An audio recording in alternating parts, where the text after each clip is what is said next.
My husband's ex-GF has late-stage cancer and her last wish is to be with my husband. Now he's flying back to meet with her and I'm thinking about divorcing him. English is not my first language, so please be kind.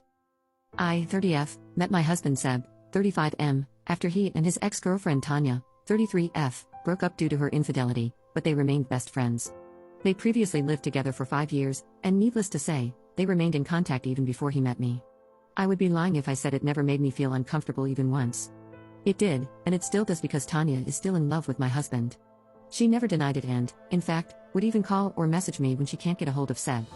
Aside from cancer, she also has some mental health issues, thus my husband would always tell me to be kind and patient. Seb is no longer in love with her, of course. She cheated, and Seb swore that he would never get back with her and that he only sees her as family. 2 weeks ago, my husband received a call from Tanya to tell him the sad news, and he cried with her and reassured her that everything is going to be okay. They were on the phone the entire day. Also, I forgot to mention that Seb and I moved to Australia from Canada a few months ago because of my job, and Tanya is in Canada. They've been in contact almost every day since we left, which always bothers me, but what can I do? After that call, my husband told me everything. To be honest, I felt bad for her and genuinely felt sad. I asked him what's going to happen now, and Seb told me he's going back to Canada, which is a shock. He then told me that her last wish is to be with him.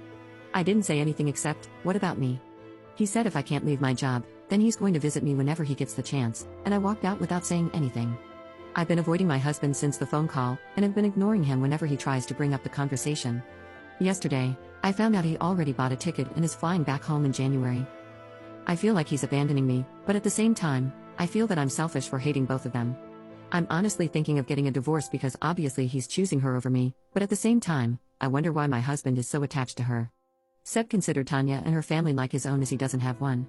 She's probably like a sister to him now, but Tanya doesn't feel the same.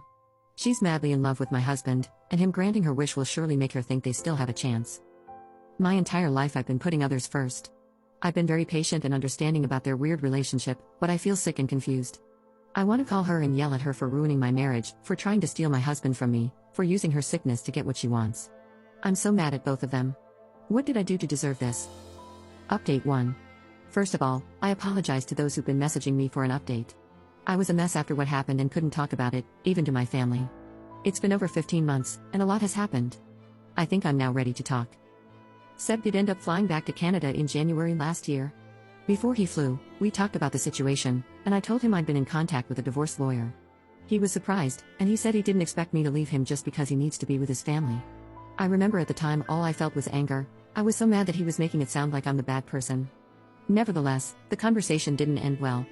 He left without any closure, but he said he would be back in March, and I was left alone. January to March last year were the darkest days of my life.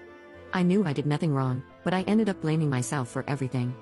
I hate to admit it, but I canceled the meeting with my lawyer as I started to doubt if I really want to leave him or not. I love him so much to the point that I'm willing to accept him again when he's back. During the entire time he was gone, he rarely called to check on me.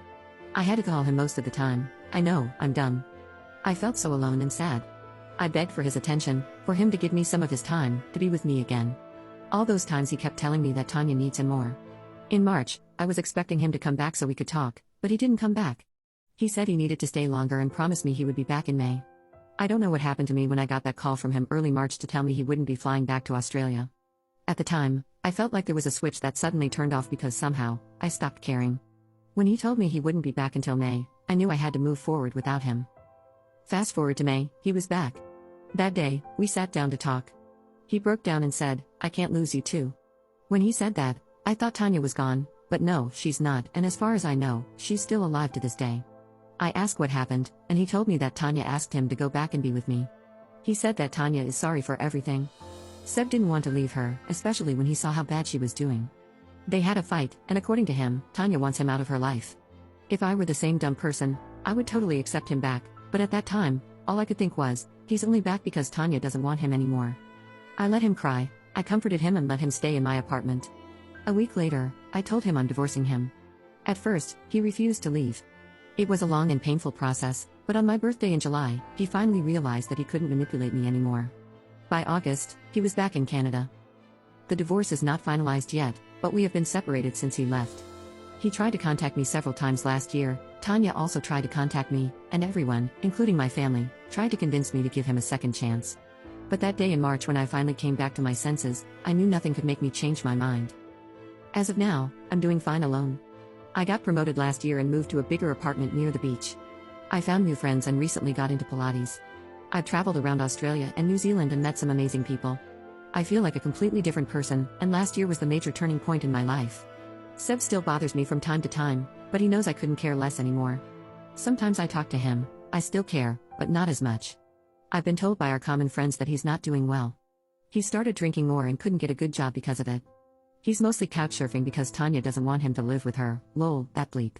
Thank you so much for your advice, everyone.